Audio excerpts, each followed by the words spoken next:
Hello दोस्तों, आप सभी का इस्तकबाल करता हूं, स्वागत करता हूं आपके अपने YouTube channel Azhar learning academy में। दोस्तों, उम्मीद करते हैं कि आप लोग खैरियत से होंगे और टेस्ट सीरीज का जो ये सेशन चल रहा है आप लोगों को बहुत ही अच्छा लग रहा होगा। दोस्तों, झारखंड टेट 2024 एग्ज़ाम के लिए इस टेस्ट सीरीज को शुरू किया गया है और आज इस टेस्ट सीरीज का ये तीसरा क्लास है। अभी तक जिसने नहीं देखा है तो जाकर प्ले लिस्ट में जाकर देख लीजिएगा। दोस्तों, 2 क्लास हो चुका है तो वहाँ पर आप जाकर देख सकते हैं। दोस्तों, झारखंड टेट एग्ज़ाम के लिए दोस्तों आपको यहाँ से बहुत ही फ़ायदा मिलेगा, इसलिए इस टेस्ट सीरीज को आप कभी भी नहीं छोड़िएगा, ज़रूर से ज़रूर देखिएगा। दोस्तों, इस टेस्ट सीरीज में PYQ कराया जा रहा है। जो भी टेट एग्ज़ाम में दोस्तों सवाल पूछा गया है उर्दू से, ग्रामर से, वो सब सवालात यहाँ पर दोस्तों कराया जा रहा है, इसलिए आपको एग्ज़ाम में यहाँ से बहुत ही फ़ायदा होगा। जो भी 1 to 5 के स्टूडेंट हैं दोस्तों या 6 to 8 के स्टूडेंट हैं, दोनों ही इस क्लास को देख सकते हैं। दोनों के लिए दोस्तों बहुत ही ज़रूरी है ये क्लास। दोस्तों, इस टेस्ट सीरीज़ का सबसे बड़ा फ़ायदा ये है कि आपको एक अंदाज़ा हो जाएगा कि किस तरह से एग्ज़ाम में सवाल पूछा जाता है। ठीक है दोस्तों, आप लोगों से एक रिक्वेस्ट है कि इस क्लास को ज़्यादा से ज़्यादा शेयर ज़रूर कर दीजिएगा, लाइक ज़रूर कर दीजिएगा। ठीक है, और चैनल पर अगर पहली बार आए हैं दोस्तों तो चैनल को सब्सक्राइब जरूर कर लीजिएगा, बेल आइकन को प्रेस कर लीजिएगा ताकि आने वाले हर वीडियो का नोटिफिकेशन आपको मिलता रहे। तो चलो दोस्तों, आगे बढ़ते हैं। अभी तक दोस्तों जिस किसी ने भी अगर उर्दू नोट्स या कंटेंट नहीं लिया है तो वो ले सकते हैं। दोस्तों, हमारे पास जो अवेलेबल है वो JTET PT के लिए है, JFWC के लिए है, उत्पाद सिपाही के लिए है, झारखंड पुलिस हो गया, LDC इंटर लेवल, इसी तरह स्टेनोग्राफर, इन सभी के लिए दोस्तों PDF नोट्स अवेलेबल है। कॉन्टैक्ट के लिए दोस्तों यहाँ पर नंबर दिया हुआ है, मैसेज कर दीजिएगा। उसके बाद सारा प्रोसेस आपको मिल जाएगा कि किस तरह से आपको लेना है और किस तरह आपके यहाँ पहुँचेगा। टेलीग्राम ज्वाइन कर लीजिएगा, अज़हर लर्निंग एकेडमी के नाम से टेलीग्राम है दोस्तों। यहाँ पर हर एक चीज़ का अपडेट आपको मिलते रहता है। ठीक, तो आगे बढ़ते हैं और आज की इस टेस्ट सीरीज को शुरू करते हैं। गुज़श्ता सालों में पूछे गए टेट के सवालात। यहाँ पर जो पहला क्वेश्चन है दोस्तों वो है, जेल में मुश्तक लफ्ज़ कौन सा है। यहाँ पर इससे मुश्तक के बारे में पूछा जा रहा है कि इससे मुश्तक इनमें से क्या है। यह राजस्थान टेट 2011 का पूछा गया सवाल है। ऑप्शन ए है नेक, ऑप्शन बी है मुस्कुराहट, ऑप्शन सी है दानिश, ऑप्शन डी है बड़ा। तो दोस्तों, इस सवाल का जो सही जवाब हो जाएगा वो है ऑप्शन बी यानी मुस्कुराहट। अब जानते हैं दोस्तों कि मुश्तक किसे कहते हैं। बनावट के एतबार से दोस्तों इसमें की जो किस्में हैं वो कितनी किस्में हैं, 3 किस्में हैं, ये जान लीजिए। कितनी किस्में हैं बनावट के एतबार से इसमें की 3 किस्में हैं। क्या क्या है दोस्तों, एक नंबर में है जामिद है, दूसरा नंबर क्या है दोस्तों मस्दर है, तीसरा है मुश्तक है। ठीक, एक नंबर में जामिद हो गया दोस्तों, दूसरा मस्दर, तीसरा मुश्तक। जामिद किससे कहते हैं, जामिद वह कलिमा दोस्तों जो ना किसी कलमे से निकला हो ना उससे कोई कलिमा निकलता हो, उसे जामिद कहते हैं। मस्दर जो किसी कलमे से ना निकला हो लेकिन इससे दोस्तों बहुत सारे कलमे निकलते हैं, उसे मस्दर कहा जाता है। मस्दर की अलामत क्या है दोस्तों कि इसके आखिर में जो है नून अलिफ ज़बर ना होता है। ठीक, जैसे हो गया कि खाना पीना, ये सब क्या दोस्तों मस्दर है। इसी तरह मुश्तक किसे कहते हैं, तो मुश्तक दोस्तों वो कलिमा है जो मस्दर से निकला हो। किससे निकला हो दोस्तों, याद रखिएगा, मुश्तक मस्दर से निकलता है, उसे मुश्तक कहा जाता है। ठीक, तो इसे आप याद रखिएगा। चलिए आगे बढ़ते हैं। सवाल नंबर 2 है दोस्तों कि इसमें खास की कितनी किस्में हैं। ठीक, इसमें खास जिसे दोस्तों इसमें मारिफा भी कहा जाता है। इसमें खास दोस्तों एक किसकी किस्म है, तो याद रखिएगा दोस्तों जामिद, इसमें जामिद की किस्में हैं। इसमें जामिद के दोस्तों 2 किस्में हैं। क्या क्या है, एक नंबर में दोस्तों इसमें मारिफा है दोस्तों, और दूसरा नंबर में क्या है, इसमें नकीरा है। क्लियर, चलिए यहाँ इसमें मारिफा इसे इसमें खास कहा जाता है, इसी की किस्म के बारे में यहाँ पूछा गया है और ये राजस्थान टेट 2013 का पूछा गया सवाल है। ऑप्शन है 3, 6, 2 या 5। तो दोस्तों इस सवाल का जो सही जवाब होगा वो होगा ऑप्शन बी 6। एक चीज़ याद रखिएगा दोस्तों, इसमें मारिफा या इसमें ख़ास की जो किस्में हैं किसी किसी किताब में दोस्तों आपको 7 देखने को मिलता है, ठीक है। लेकिन यहाँ ऑप्शन में 7 नहीं दिया, 6 दिया है और इसी को है ना आयोग ने माना है, तो इसका सही जवाब क्या होगा दोस्तों, ऑप्शन बी यानी 6। चलिए आगे बढ़ते हैं। अगला सवाल है, वह इसम जिससे किसी खास शख्स हो गया, खास जगह हो गया या किसी खास चीज़ का नाम समझा जाए उसे क्या कहा जाता है, ठीक। इसमें मारिफा कहते हैं, इसमें नकीरा कहते हैं, इसमें मुसग्गर कहते हैं, इसमें मुकब्बर कहते हैं। तो याद रखिएगा दोस्तों, जहाँ पर भी आपको किसी खास शख्स से पूछ लिया जाए, खास जगह पूछ लिया जाए या ख़ास चीज़ पूछ लिया जाए, वो इसमें मारिफा की किस्म है। तो ये इस सवाल का जो सही जवाब होगा दोस्तों, ऑप्शन ए हो जाएगा, इसमें मारिफा। ये हरियाणा टेट 2013 का पूछा गया सवाल है। इसमें नकीरा दोस्तों याद रखिएगा, इसमें नकीरा में खास शख्स नहीं होगा, ठीक है। खास लग जाएगा तो इसमें मारिफा हो गया, खास हट जाएगा तो नकीरा हो जाएगा। इसमें मुसग्गर और ये इसमें मुकब्बर दोनों दोस्तों इसमें नकीरा की किस्म में से है। चलिए आगे बढ़ते हैं। अगला सवाल है कि इसमें नकीरा की कितनी किस्में हैं। यहाँ पर इसमें नकीरा की किस्म पूछ लिया दोस्तों, तो 5 है, 6 है, 7 है या 8 है। ये यूपी टेट 2011 का पूछा गया सवाल है। तो इस सवाल का जो सही जवाब होगा दोस्तों वो होगा ऑप्शन बी यानी 6। इसे याद रखिएगा दोस्तों कि इसमें नकीरा की कितनी किस्में हैं, तो इसमें नकीरा की टोटल जो है 6 किस्म है। क्या क्या है, इसमें मुसग्गर है, इसमें मुकब्बर है, इसमें आला है, इसमें सोत है, इसमें ज़र्फ़ है और एक इसमें आम है। टोटल 6 किस्म है। चलिए आगे बढ़ते हैं। अगला सवाल है, जेल में कौन इसमें आम की किस्म नहीं है। यहाँ इसमें आम पूछ लिया दोस्तों, इसमें आम की किस्म नहीं है, ठीक है। इसमें कैफियत, इसमें जमा, इसमें ज़र्फ़ या इसमें लक़ब। तो इस सवाल का जो सही जवाब होगा दोस्तों वो हो जाएगा ऑप्शन डी यानी इसमें लक़ब। याद रखिएगा, इसमें लक़ब जो दोस्तों ये इसमें मारिफा की किस्म में से आता है, ठीक। इसलिए इस सवाल का सही जवाब होगा ऑप्शन डी। ये राजस्थान टेट 2011 का पूछा गया सवाल है। चलिए आगे बढ़ते हैं। अगला सवाल है कि जेल में से कौन लवाज़िम इस्म नहीं है, ठीक है। जिन्स, तादाद, हालत या उर्फ। तो इस सवाल का भी सही जवाब क्या होगा दोस्तों, ऑप्शन डी यानी उर्फ हो जाएगा। क्लियर, आगे बढ़ते हैं।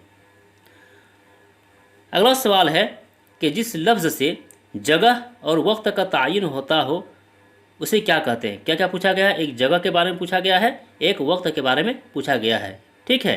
तो उसे क्या कहते हैं, इसमें आला कहते हैं, इसमें कैफियत कहते हैं या फिर इसमें ज़र्फ़ कहते हैं या इनमें से कोई नहीं। तो याद रखिएगा दोस्तों, इस सवाल का जो सही जवाब होगा वो होगा ऑप्शन सी यानी इसमें ज़र्फ़। ये यूपी टेट 2013 का सवाल है। यहाँ याद रखिएगा दोस्तों कि जब भी जगह के बारे में पूछा जाएगा या वक्त के बारे में पूछा जाएगा, दो ही चीज़ है, एक जगह हो गया एक वक्त हो गया, तो ये इसमें ज़र्फ़ हो जाएगा, ठीक है। जहाँ पर जगह वक्त पूछा जाए तो हमेशा इसमें ज़र्फ़ होगा। इसमें ज़र्फ़ की दोस्तों 2 किस्में हैं। क्या क्या है, एक है दोस्तों ज़र्फ़ है ना, एक है ज़र्फ़ मकान, ठीक है। एक है दोस्तों क्या है, ज़र्फ़ मकान हो गया, इन दोनों को याद रखिएगा, बहुत पूछा जाता है ये भी। और दूसरा हो गया ज़र्फ़ ज़मा, ठीक। ज़र्फ़ मकान और एक है ज़र्फ़ ज़मा। तो दोस्तों जहाँ पर भी जगह के बारे में पूछा जाएगा वो हो जाएगा ज़र्फ़ मकान हो जाएगा, और जहाँ पर भी वक्त या ज़माने के बारे में पूछा जाएगा वो हो जाएगा ज़र्फ़ ज़मा, ठीक है। जैसे दोस्तों आज कल है ना, सुबह शाम, ये ज़र्फ़ ज़मा में आ जाएगा दोस्तों। उसी तरह अगर स्कूल हो गया, कॉलेज हो गया, ईदगाह हो गया, ये ज़र्फ़ मकान में आता है, इसे याद रखिएगा।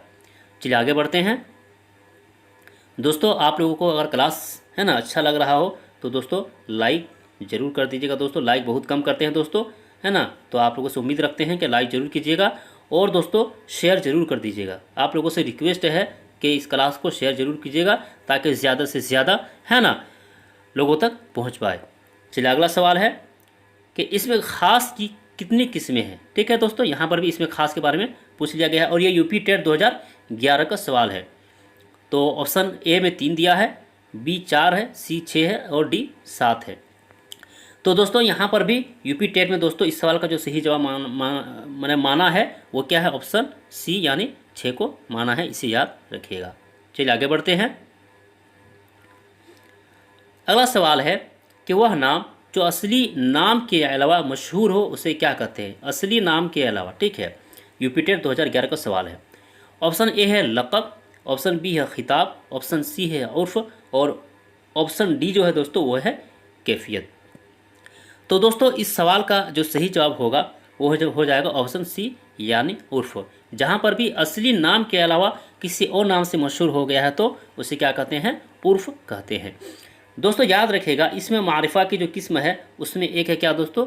आलम है, ठीक है।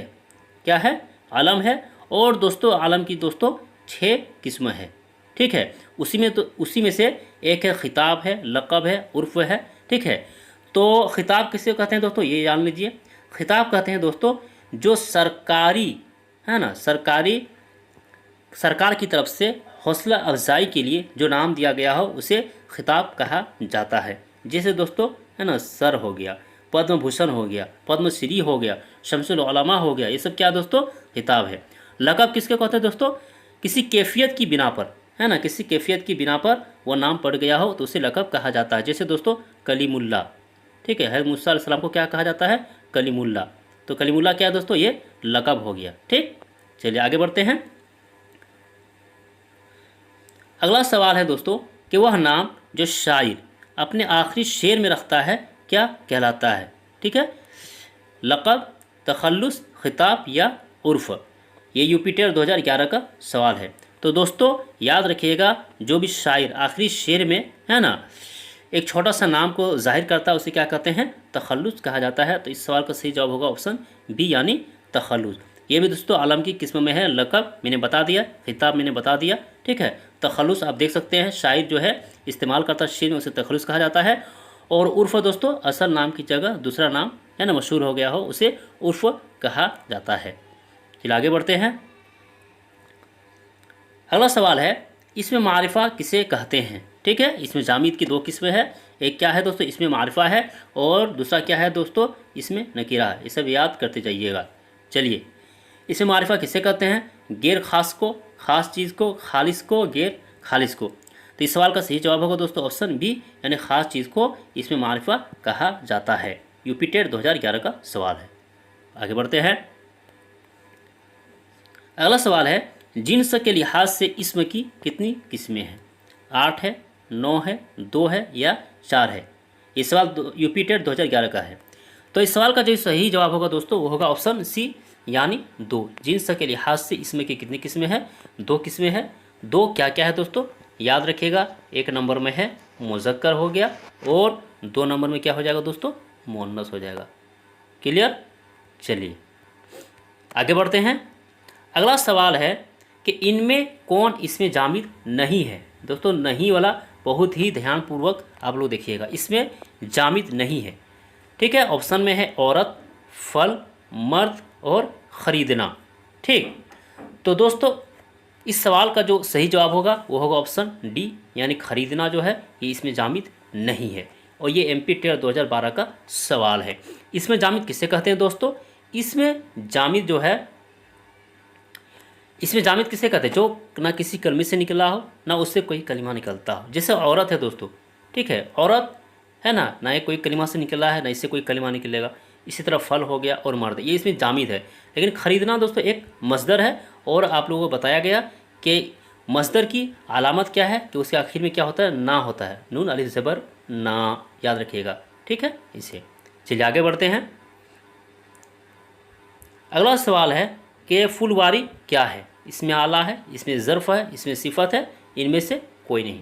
तो इस सवाल का जो सही जवाब होगा दोस्तों वो होगा ऑप्शन डी यानी इनमें से कोई नहीं। चलिए आगे बढ़ते हैं। अगला सवाल है कि हज़रत मूसा को कलीमुल्ला कहते हैं। क्या कहते हैं दोस्तों? कलीमुल्ला कहते हैं। कलीमुल्ला क्या है?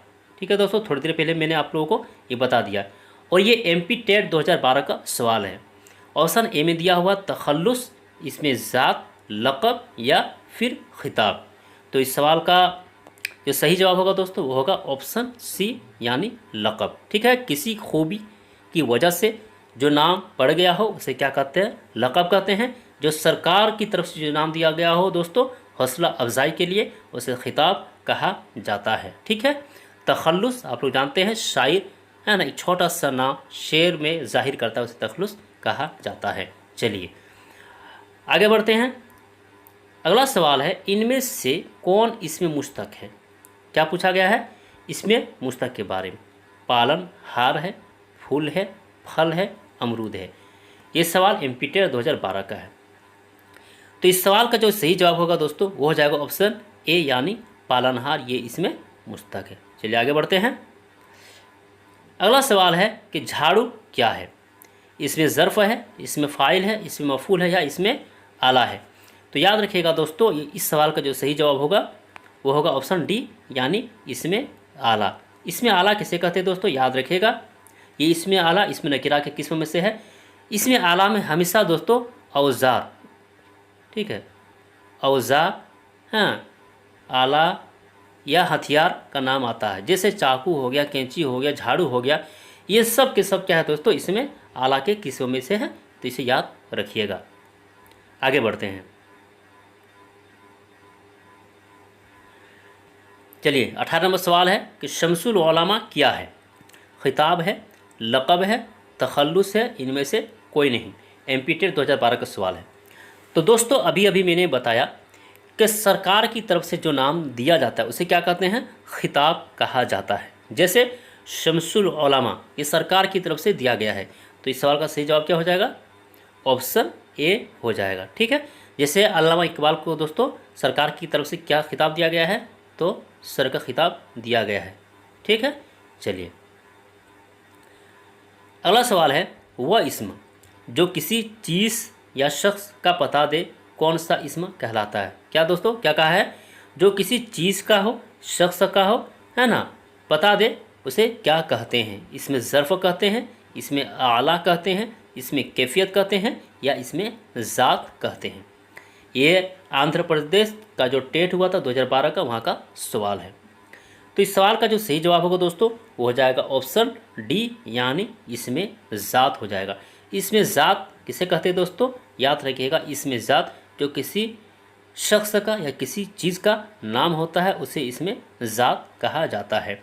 माना के एतबार से याद रखिएगा दोस्तों, माना के एतबार से जो इसम की किस्म है उसकी कितनी किस्में हैं? तो उसकी टोटल 2 किस्म है। एक है इसमें ज़ात हो गया दोस्तों और एक है इसमें सिफत। चलिए आगे बढ़ते हैं। हम लोग 20 है ना क्वेश्चन तक पहुंच गए हैं दोस्तों। चलिए आप लोगों से रिक्वेस्ट है कि क्लास को शेयर जरूर कीजिएगा। वही इसम जो वक्त या ज़माने को जाहिर करे उसे क्या कहते हैं? यहाँ क्या कहा? वक्त और ज़माने को पूछ लिया गया है। ध्यान दीजिएगा दोस्तों, यहाँ पर जगह के बारे में नहीं पूछा है, वक्त और ज़माने को पूछा है। ऑप्शन में दिया हुआ है इसमें ज़ात, इस ज़र्फ़ मकान, इसमें कैफियत और ज़र्फ़ ज़मा। आंध्र प्रदेश स्टेट 2012 का सवाल है। तो इस सवाल का जो सही जवाब हो जाएगा दोस्तों वो हो जाएगा ऑप्शन डी यानी ज़र्फ़ ज़मा। मैंने दोस्तों पहले बता दिया हूँ कि ज़र्फ़ मकान किसे कहते हैं? जहाँ पर वक्त के बारे में पूछा जाए, जैसे ईदगाह हो गया, स्कूल हो गया। और ज़र्फ़ ज़मा में क्या होता है दोस्तों? यहाँ वक्त या ज़माने को पता चलता है। जैसे दोस्तों सुबह पूछ लिया जाए सुबह क्या है, तो सुबह ये इसमें ज़र्फ़ ज़मा है, शाम ज़र्फ़ ज़मा है, ईदगाह ज़र्फ़ मकान हो जाएगा। ठीक, आगे बढ़ते हैं। अगला सवाल है कि वह इस्म जिससे किसी हालत या कैफियत का इजहार होता है वो कौन सा इस्म है? हालत और कैफियत के बारे में पूछा जा रहा है। तो इसमें जमा है, इसमें ज़र्फ़ है, इसमें आला है या इसमें कैफियत है? ये आंध्र प्रदेश स्टेट 2012 का सवाल है। तो इस सवाल का सही जवाब होगा दोस्तों ऑप्शन डी यानी इसमें कैफियत। कैफियत में क्या होता है दोस्तों? है ना, इंसान की हालत या कैफियत का पता चलता है। चलिए आगे बढ़ते हैं। अगला सवाल है कि मंदरजा झेल में कौन इसमें कैफियत की मिसाल है? ठीक है, ऑप्शन में दिया हुआ है अजीम आबादी, हाली, गुस्सा या शाहिद। यह हरियाणा टेट 2013 का सवाल है। तो इस सवाल का जो सही जवाब होगा दोस्तों वो हो जाएगा ऑप्शन सी यानी गुस्सा। गुस्सा क्या है दोस्तों? इंसान की एक कैफियत है, एक हालत है गुस्सा होना। ठीक है, लेकिन यहाँ पर आप देख सकते हैं अजीमाबादी, हाली, है ना, ये सब क्या दोस्तों? एक नाम है। चलिए आगे बढ़ते हैं।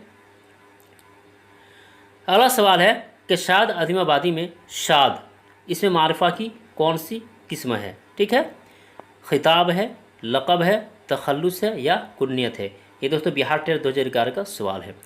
तो दोस्तों हम लोग जानते हैं और मैंने बताया हूँ कि जो शायर शेर के आखिर में दोस्तों एक छोटा सा नाम ज़ाहिर करता है उसे क्या कहा जाता है? तो उसे तखल्लुस कहा जाता है। इसे याद रखिएगा। तो इस सवाल का सही जवाब होगा ऑप्शन सी। चलिए आगे बढ़ते हैं। अगला सवाल है कि मिर्ज़ा नौशा क्या है? ठीक है, उर्फ़ है, लक़ब है, तखल्लुस है या फिर दोस्तों अलम है? तो मिर्ज़ा नौशा क्या दोस्तों? ये लक़ब है और ये लक़ब किसका है दोस्तों? याद रखिएगा, मिर्ज़ा गालिब का ये लक़ब है। ठीक है, चलिए आगे बढ़ते हैं। अगला सवाल है कि वह कलमी नाम जिसे शायर अपने शेर में इस्तेमाल करता है, कहाँ दोस्तों? शेर में इस्तेमाल करता है, उसे तखल्लुस कहते हैं। ये आप लोग है ना जान लीजिए और याद कर लीजिए, क्योंकि ये सवाल बार बार एग्जाम में पूछा जाता है। ठीक है, तो वह कलमी नाम जिसे शायर अपने शेर में इस्तेमाल करता है उसे क्या कहते हैं? लक़ब कहते हैं, तखल्लुस कहते हैं। तो इस सवाल का सही जवाब क्या होगा? ऑप्शन बी हो जाएगा दोस्तों, तखल्लुस। सी टेट 2018 का सवाल है। चलिए आगे बढ़ते हैं। अगला सवाल है कि जिस शेर में शायर अपना तखल्लुस पेश करता है उसे क्या कहते हैं? यहाँ पर दोस्तों तखल्लुस पूछ लिया है कि जिस शेर में शायर जो है तखल्लुस यानी एक छोटा सा जो नाम ज़ाहिर करता है तो उस शेर को क्या कहा जाता है? यहाँ पर वो चीज़ पूछा जा रहा है। ठीक है, सी टेट 2018 का सवाल है। तो ऑप्शन ए है होगा, ऑप्शन बी होगा, ऑप्शन सी होगा या ऑप्शन डी होगा? तो इस सवाल का जो सही जवाब होगा दोस्तों वो होगा ऑप्शन डी, यानी उसे मक़ता कहते हैं। ठीक, एक है दोस्तों मतला किसे कहते हैं दोस्तों? याद रखिएगा, शेर जो है, शेर में दोस्तों 2 मिसरा होता है। कितना मिसरा होता है दोस्तों? शेर के अंदर 2 मिसरा होता है। दोनों मिसरा के अंदर दोस्तों काफिया, ठीक है, काफिया और रदीफ है ना पाया जाता है, उसी को दोस्तों क्या कहा जाता है? तो मतला कहा जाता है। चलिए, तो दोस्तों आज हम लोगों ने टोटल जो है वो 26 क्वेश्चन को हल किया। कैसा लगा है दोस्तों आज का ये क्लास? आप लोग दोस्तों कमेंट बॉक्स में ज़रूर है ना मुझे बताइएगा। ठीक है, और दोस्तों अभी तक अगर लाइक नहीं किया दोस्तों तो लाइक ज़रूर कर दीजिएगा और चैनल को शेयर और सब्सक्राइब ज़रूर कर लीजिएगा। ठीक, तो इसी तरह दोस्तों मैं कोशिश करता हूँ कि डेली है ना टेस्ट सीरीज लेकर आप लोगों के सामने पेश हूँ, और यही कोशिश है ना आज भी किया और आगे भी करूँगा। तो इसीलिए दोस्तों आप लोग भी है ना सपोर्ट कीजिए क्लास को शेयर करने के लिए। तो फिर हम लोग मिलते हैं नेक्स्ट क्लास में, तब तक के लिए दोस्तों खुदा हाफिज। ठीक।